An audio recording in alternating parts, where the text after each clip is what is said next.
In this example, we'll solve the initial value problem y double prime plus y equals e to the 2t with y of 0 equals 0 and y prime of 0 equals 0. To start, we'll take the Laplace transform of both sides to get that the Laplace transform of y double prime plus y equals the Laplace transform of e to the 2t.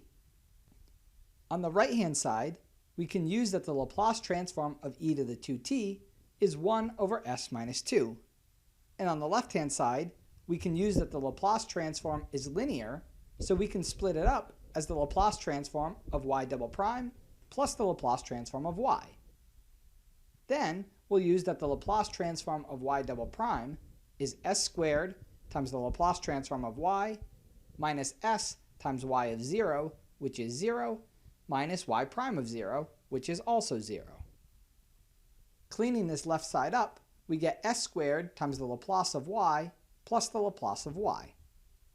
This leaves us with the equation that s squared times Laplace of y plus Laplace of y equals 1 over s minus 2. And now to solve this for the Laplace of y, we factor out the Laplace of y, giving us s squared plus 1 times Laplace of y on the left-hand side, and divide by s squared plus 1. This will leave us with Laplace of y equals 1 over s squared plus 1 times s minus 2. And now that we know the Laplace of y, we use the Laplace inverse to find y itself using the above formula for the Laplace of y. In the last example, we factored the quadratic in the denominator and used partial fractions to split it up. Then, for each linear term in the denominator, we use that the Laplace inverse of a function of the form 1 over s minus a is simply e to the at. However, here, we cannot factor s squared plus 1 with real numbers, but we can still use partial fractions. If you'd like to see the steps of this done out, you can click on the pink link now.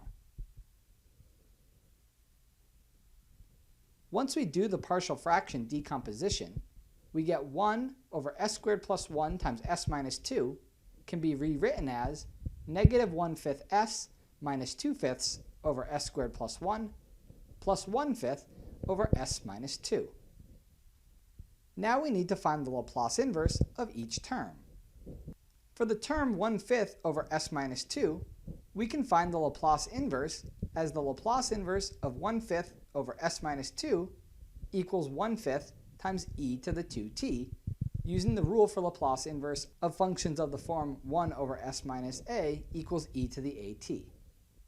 One note here is that we factor out the constant 1/5 in this process. But what about the Laplace inverse of the other term, where we have a quadratic in the denominator?